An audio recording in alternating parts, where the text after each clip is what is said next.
Hello नमस्कार दोस्तों, मैं हूं राजीव और आप देख रहे हैं झारखंड अपडेट। दोस्तों चलिए शुरू करते हैं आज के इस नए सेशन को। आज के इस सेशन में हम लोग झारखंड जीके के कुछ इम्पॉर्टेंट प्रश्नों को देखने वाले हैं।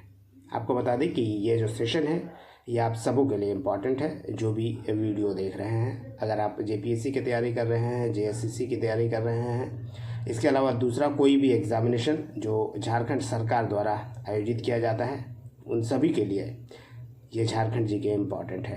तो देखिए अंत तक और समझिए कई सारे इम्पॉर्टेंट प्रश्नों को और उसके व्याख्या को भी।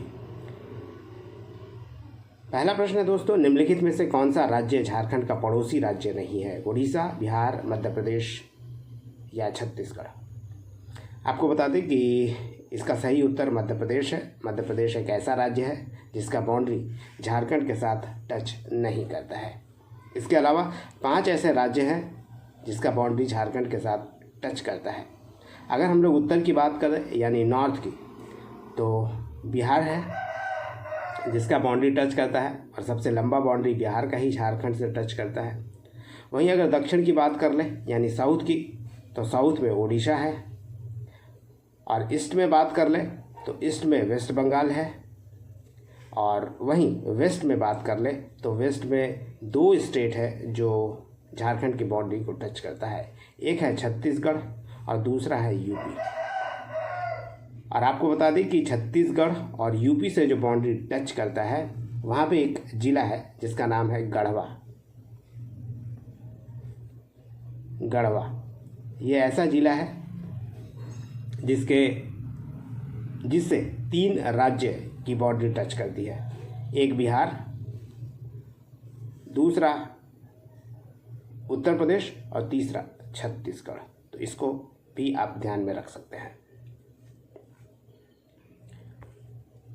चलिए अगले प्रश्न को देखते हैं। अगला प्रश्न है, झारखंड में Tata iron and steel company की स्थापना कब हुई थी? 1905, 1906, 1907 या 1908? दोस्तों जमशेदपुर में जो स्थित है Tata iron and steel company TISCO, जिसका नाम अब टाटा स्टील कर दिया गया है। पहले इसका नाम Tata iron and steel company यानी टिस्को हुआ करता था। अब इसका नाम कर दिया गया है टाटा स्टील और टाटा स्टील के नाम से ही अब ये जाना जाता है। इसकी स्थापना 1907 में की गई थी, यानी इसका सही उत्तर है 1907। 1907 में तो इसकी स्थापना की गई थी, लेकिन यहाँ जो प्रोडक्शन चालू हुआ था स्टील का 1912 में हुआ था। एक और बात याद रखिए, कहीं कहीं आपको 1911 भी देखने को मिलेगा, लेकिन आप ये भी याद रखिए कि 1911 में जो प्रोडक्शन शुरू हुआ था वो पिग आयरन का हुआ था और 1 साल के बाद जो स्टील है उसका उत्पादन शुरू हो गया था टाटा स्टील से। और बात है टाटा स्टील की, तो आपको बता दें कि यह देश का पहला इस्पात कारखाना है यानी स्टील फैक्ट्री है। इसके अलावा जो सिटी है जमशेदपुर या टाटा स्टील जिसे आप कहते हैं, वो 2 नदियों के संगम पर स्थित है। इसको भी ध्यान रखिए। ये 2 नदी है, एक है स्वर्णरेखा और दूसरी नदी जो है उसका नाम है खरकई। इन 2 नदियों के संगम पर स्थित है जमशेदपुर या कहिए कि Tata iron and steel company और इसके संस्थापक हैं। आपको बता दें कि अभी 3 मार्च को ही इनका स्थापना दिवस भी मनाया गया। हर साल बड़ा धूमधाम से जमशेदपुर में मनाया जाता है और इसके संस्थापक हैं जमशेद जी नसरवान जी टाटा यानी JN टाटा। चलिए अगले प्रश्न को देखते हैं। प्रश्न नंबर 3 है, झारखंड हिंदी साहित्य का पहला उपन्यास कौन सा है? सिन्हा साहब, राजपूतानी शान, गायब होता देश या सजला? हिंदी साहित्य का इतिहास भी दोस्तों झारखंड में काफ़ी समृद्ध है, तो थोड़ा इसके बारे में भी जानना ज़रूरी है। कई सारे उपन्यासकार और लेखक साहित्यकार हुए हैं जो हिंदी के रहे हैं झारखंड में। इसमें कुछ प्रमुख भी हैं, उनके बारे में भी हम लोग धीरे धीरे जानेंगे। लेकिन आज प्रश्न के अनुसार हम आपको बता दें कि हिंदी साहित्य का जो पहला उपन्यास था वो राजपूतानी शान था, यानी ऑप्शन बी इसका सही उत्तर है। और राजपूतानी शान की बात करें दोस्तों तो 1906 में ये प्रकाशित हुआ था पुस्तक। और इसके जो लेखक हैं ये आपको याद रखना है, रामचीज सिंह बल्लभ।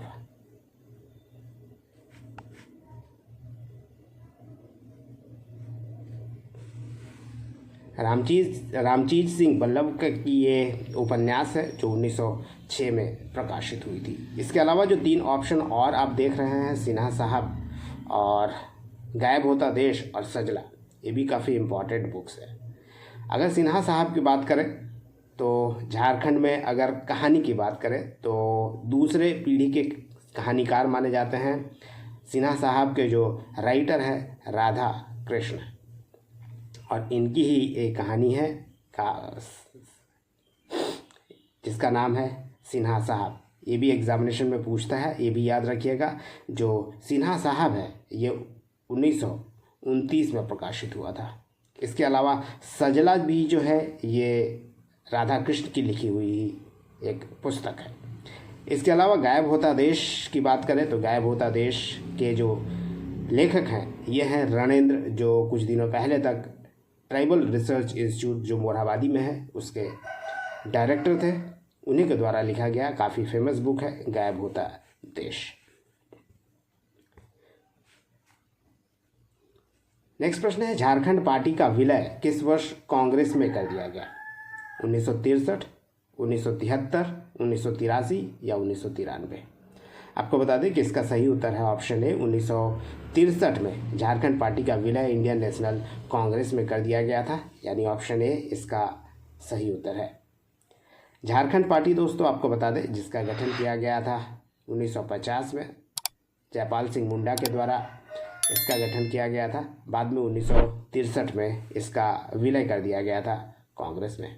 और जयपाल सिंह मुंडा जिनके बारे में आप अच्छी तरह जानते होंगे अगर आप तैयारी कर रहे हैं, तो ये खूंटी से सांसद रहे थे 1952 से लेकर 70 तक लगातार सांसद रहे हैं खूंटी से।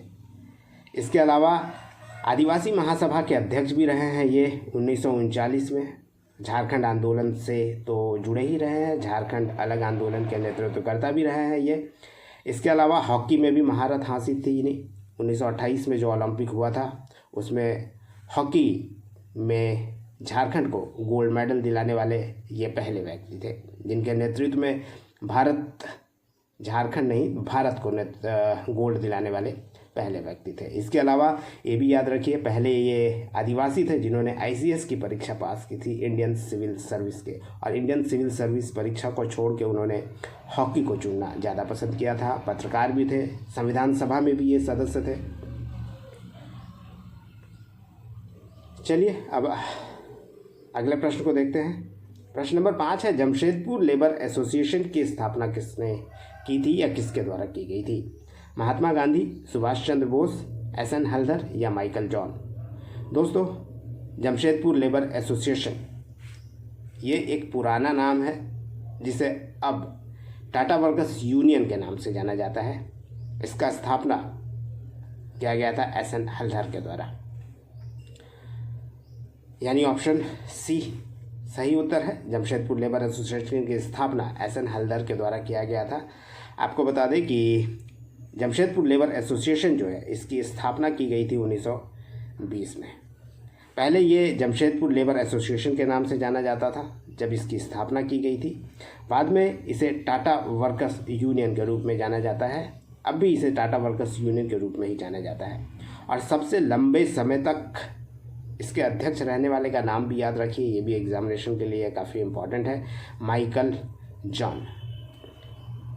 इसके सबसे लंबे समय तक अध्यक्ष रहने वाले व्यक्ति हैं जो लगभग 30 वर्षों तक टाटा वर्कर्स यूनियन के अध्यक्ष रहे थे। इसके अलावा सुभाष चंद्र बोस के बारे में आप जानते हैं, सुभाष चंद्र बोस भी इसके अध्यक्ष रह चुके हैं।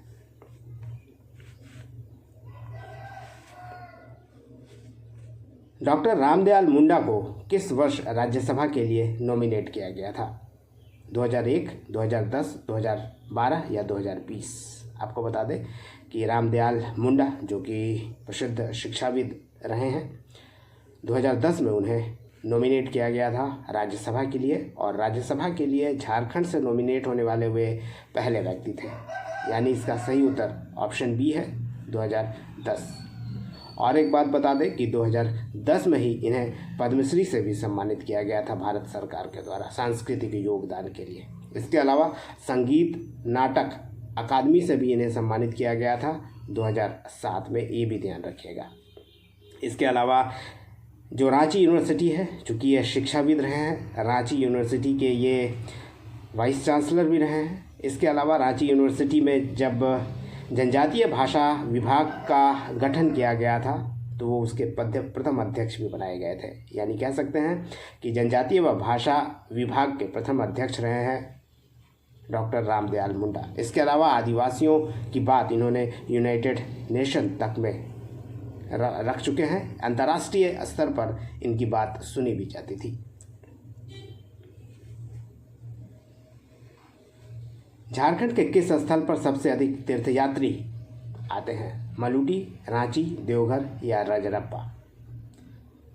दोस्तों, झारखंड का सबसे प्रसिद्ध जो तीर्थ स्थल है वो देवघर है। आपको पता है वैद्यनाथ धाम के नाम से जिसे हम लोग जानते हैं। ये वो ऐसा जगह है जहाँ पे हर साल सावन में शिव भक्त जल चढ़ाने आते हैं। सबसे बड़ा मेला यहाँ पे लगता है और विश्व का शायद सबसे बड़ा मेला है जहाँ पे जो भक्त है, शिव भक्त यहाँ आते हैं और एक ही कलर का वस्त्र पहन कर आते हैं और विश्व का सबसे बड़ा ऐसा मेला ये माना जाता है। चलिए अगला प्रश्न को देखते हैं। अगला प्रश्न है प्रश्न नंबर 8। झारखंड के किस शहर को शहीदों का नगर यानी सिटी ऑफ मर्टर्स कहा जाता है? धनबाद, पलामू, देवघर या रांची? आपको बता दें कि रांची को शहीदों का नगर कहा जाता है, यानी ऑप्शन डी इसका सही उत्तर है। वैसे कई भौगोलिक नाम से और जाना जाता है रांची को, जैसे झारखंड का शिमला कहा जाता है, जो आमतौर पर बहुत फेमस भी है। रांची को झारखंड का शिमला कहा जाता है। इसके अलावा मोटरिस्ट पैराडाइज के नाम से भी रांची को जाना जाता है।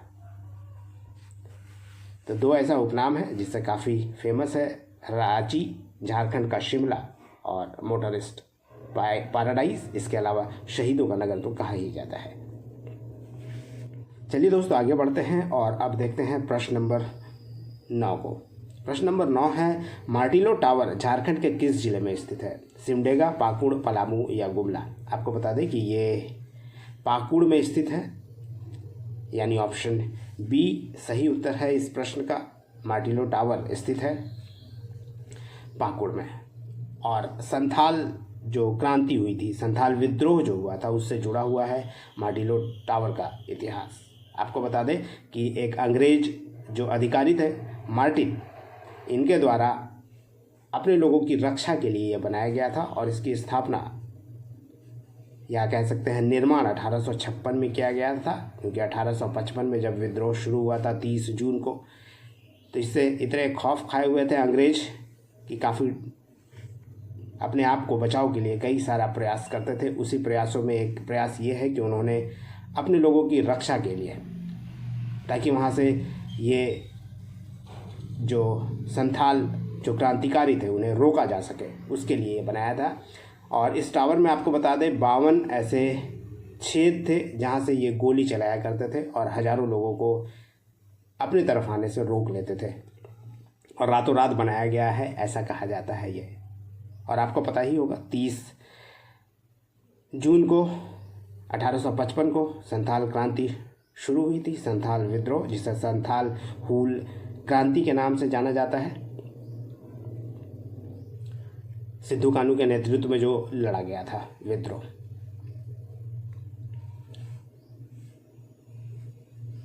नेक्स्ट प्रश्न है, झारखंड गठन के बाद पहला जिला कौन सा गठित हुआ था? सरायकेला खरसावां, सिमडेगा, जामताड़ा या लातेहार?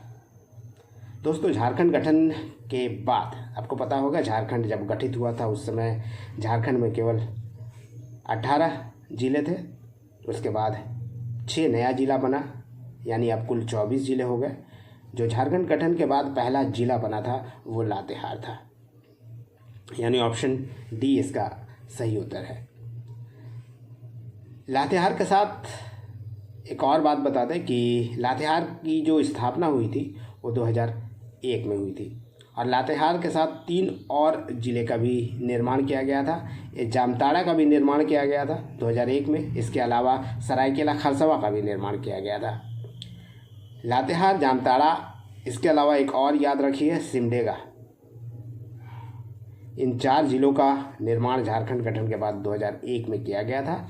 इसके अलावा 2007 में आ जाइए, 2007 में 2 ज़िलों का और गठन किया गया, और ये जो 2 ज़िले हैं खूंटी और रामगढ़, ये भी याद रखिए, खूंटी और रामगढ़ का गठन किया गया था 2007 में।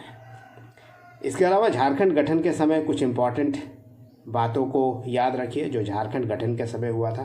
पहली बात तो ये, जिलों की संख्या जो थी यानी डिस्ट्रिक्ट्स वो 18 थी जब झारखंड का गठन हुआ था। प्रमंडल यानी डिवीज़न की बात करें तो उस समय केवल 4 डिवीज़न थे, कोल्हान बाद में बना था। इसके अलावा अनुमंडल यानी सब डिवीज़न की बात करें तो सब डिवीज़न भी याद रखिए, 33 सब डिवीज़न हुआ करता था जब झारखंड का गठन हुआ था। और ब्लॉक्स की बात करें तो ब्लॉक्स भी याद रखिए, ब्लॉक्स उस समय 210 था। यानी झारखंड गठन के वक्त डिस्ट्रिक्ट 18, डिवीज़न यानी प्रमंडल जिसे कहते हैं वो 4, सब डिवीज़न अनुमंडल जिसे कहते हैं वो 33, और ब्लॉक्स जिसे प्रखंड कहते हैं 210 था झारखंड गठन के समय। प्रश्न नंबर 11 है, संथाल परगना में लगने वाला हिजला मेला किस नदी के तट पर आयोजित किया जाता है? स्वर्णरेखा, बराकर, मयूराक्षी या फल्गु? आपको बता दें कि दुमका में ये मेला लगता है, और मयूराक्षी नदी के किनारे ये आयोजित किया जाता है मेला हर साल फरवरी के आसपास, फरवरी मार्च के समय में। इसलिए ऑप्शन सी सही उत्तर है, मयूराक्षी नदी। और आपको बता दें कि संथाल परगना का सबसे बड़ा मेला है, संथाल परगना में आयोजित किया जाने वाला काफ़ी ऐतिहासिक मेला इसे माना जाता है, संथालों का सबसे बड़ा मेला माना जाता है। अगर इसका उद्भव की बात करें कि एक्चुअली ये चूँकि वहाँ पे संथालों की संख्या ज़्यादा है तो संथालों से जुड़ा है और संथालों के परंपराओं से जुड़ा हुआ है ये मेला, जिसे हिजला मेला कहते हैं। और आमतौर पे ये जो है फरवरी मार्च के माह में आयोजित किया जाता है।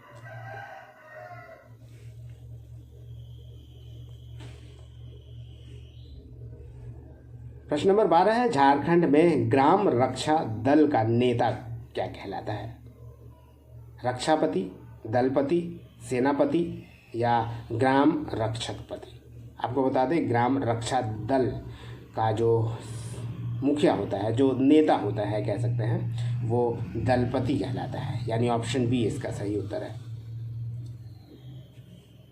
दोस्तों आपको बता दें कि झारखंड या देश में पंचायती राज व्यवस्था है। पंचायती राज व्यवस्था के अंतर्गत पंचायत में जो लोकर प्रशासन होता है उसके तहत एक पदाधिकारी होता है पंचायत में, जिससे हम दलपति कहते हैं, और ये ग्राम रक्षा दल का हेड होता है।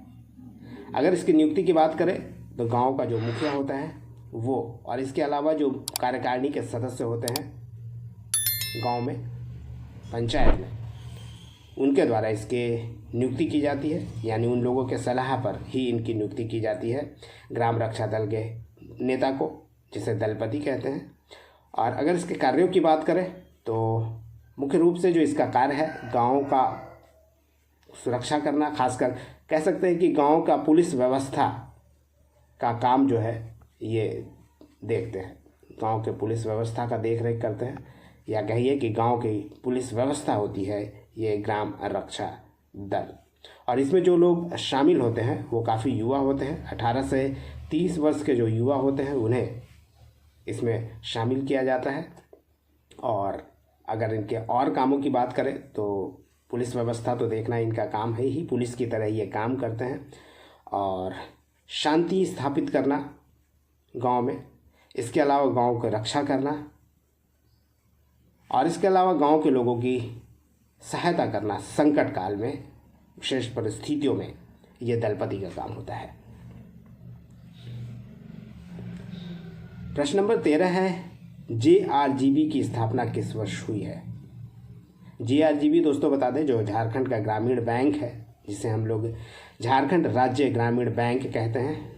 प्रश्न है, झारखंड राज्य ग्रामीण बैंक की स्थापना किस वर्ष हुई है?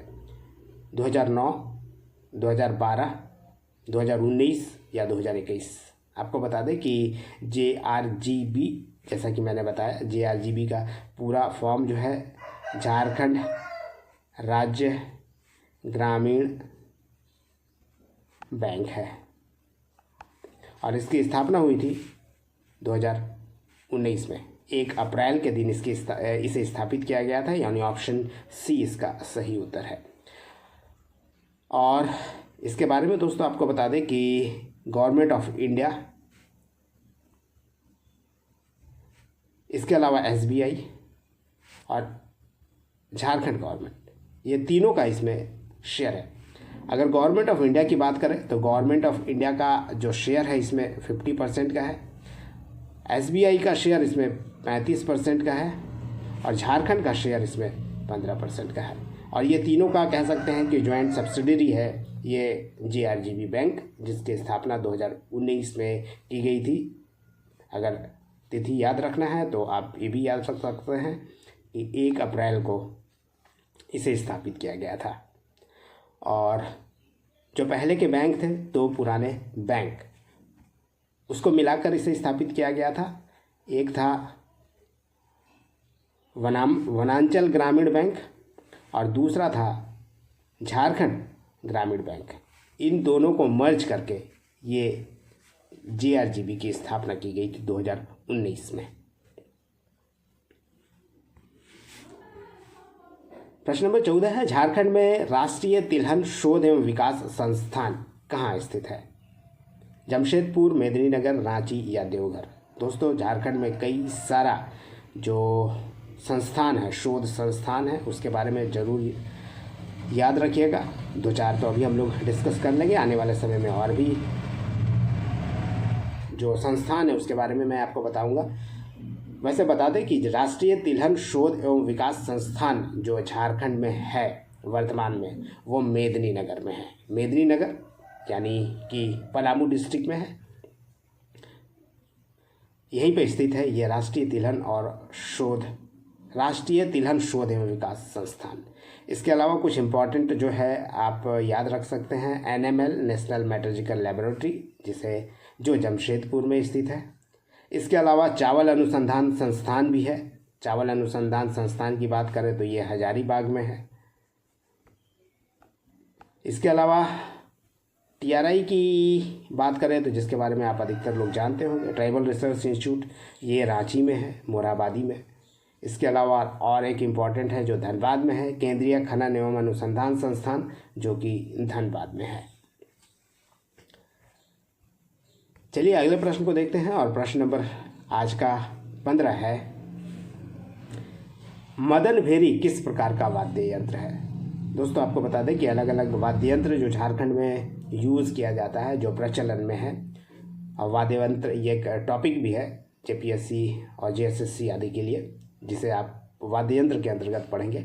इसमें से एक जो वाद्य यंत्र है वो मदन भेरी है। इससे संबंधित यह प्रश्न है। आपको बता दें कि मदन भेरी किस प्रकार का वाद्य यंत्र है, तो ये सुशीर वाद्य है, सुशीर वाद्य यंत्र, यानी ऑप्शन ए इसका सही उत्तर है। यह प्रश्न नंबर दोस्तों 15 है और यह लास्ट प्रश्न भी है। ऑप्शन ए इसका सही उत्तर है। अब सवाल उठता है कि ये वाद्य यंत्र है क्या, इसके बारे में भी आपको जान लीजिए। पहले तो आपको बता दें कि झारखंड में 3 तरह का वाद्य यंत्र जो प्रचलित है। एक है सुशीर वाद्य यंत्र, जिसे हम लोग विंड इंस्ट्रूमेंट कहते हैं, यानी कि वैसा ये वाद्य यंत्र जिसे हम फूंक कर बजाते हैं, जैसे शहनाई है, जैसे बांसुरी है, उसी तरह का वाद्य यंत्र ये भी है मदन भेरी, जो सुशीर वाद्य यंत्र के अंतर्गत आता है। इसके अलावा दूसरा तत्वाद्य यंत्र होता है, जिसमें स्ट्रिंग होता है, यानी जिसमें रस्सी होती है, जैसे एकतारा वगैरह आदि होता है, उस तरह का वाद्य यंत्र। इसके अलावा ताल वाद्य यंत्र की बात करें तो जिसे परकशन कहते हैं, यानी जिसे ठोक पीट के बजाया जाता है, जिसको कहते हैं, जैसे ढोलक होगा, ढोलक आदि हो गया, उस तरह का जो वाद्य यंत्र है वो ताल वाद्य यंत्र के अंदर आता है। मांदर हो गया, इस तरह का वाद्य यंत्र। चूँकि बात हम लोग सुशील वाद्य की बात कर रहे हैं, जो कि एक विंड इंस्ट्रूमेंट है, मदन भेरी। इसके बारे में बता दें कि ये लकड़ी का बना होता है। ये इसकी जो लंबाई होती है ये करीब 4 फीट की होती है, 4 फीट करीब इसकी लंबाई होती है। और आमतौर पर ये लकड़ी का एक नली होता है और इसके फ्रंट पे, टॉप पे जहाँ से फूंकते हैं, यहाँ पीतल का एक मुंह बना होता है जहाँ से फूंक कर बजाया जाता है। और जिस तरह से बांसुरी में कई सारे छेद होते हैं, इसमें याद रखिएगा ऐसा कोई भी छेद इसमें नहीं होता है, सिर्फ यहीं पे होता है, यहीं से फूंक कर इसे बजाया जाता है। 4 फीट लंबा होता है। इसके अलावा जो झारखंड में अलग अलग तरह के कार्यक्रम आयोजित होते हैं, जैसे विवाह कार्यक्रम हो गया या छऊ हो गया, इस समय जब बांसुरी, शहनाई आदि बजाया जाता है या दूसरे तरह का वाद्य यंत्र बजाया जाता है तो इसका भी प्रयोग किया जाता है, मदन भेरी का। और ये एक सहायक वाद्य यंत्र के रूप में ये बजाया जाता है। और बहुत मीठी आवाज़ इससे नहीं निकलती है, ये भी बता दें।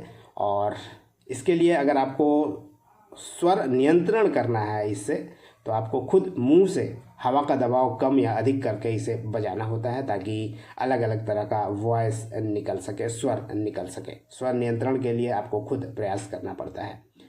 और इसमें एक ही तरह का स्वर निकलता है, अलग अलग तरह का स्वर नहीं निकलता है। और काफ़ी मीठा स्वर भी नहीं होता है इसका। वैसे काफ़ी फेमस वाद्य यंत्र है झारखंड में ये। तो ये था दोस्तों आज का सेशन। उम्मीद करता हूँ पसंद आया होगा। धन्यवाद। फिर मिलते हैं नेक्स्ट सेशन में, तब तक जुड़े रहिए और देखते रहिए झारखंड अपडेट। धन्यवाद दोस्तों।